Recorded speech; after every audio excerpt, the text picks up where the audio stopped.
Report tempat ni dia apa ni, beraircon.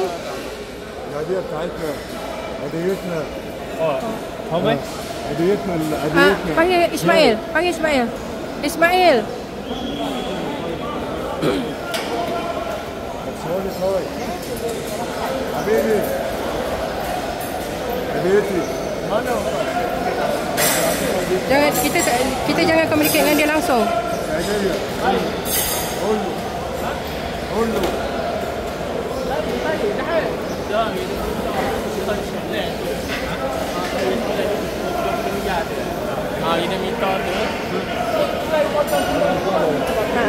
Biarkan je.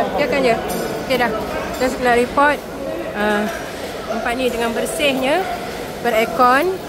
And then bau dia is so mild ya, sebab dia sentiasa dibersihkan.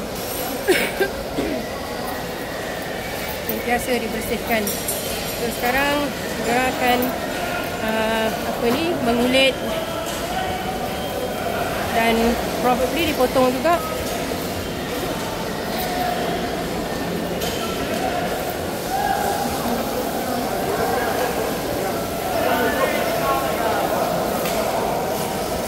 Sentiasa bersih.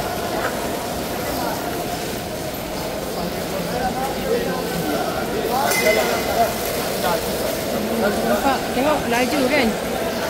Laju je. Kambing yang bonggol ni tengok dekat bahagian lemak dia, dekat bontot tu. Itu memang favourite tu.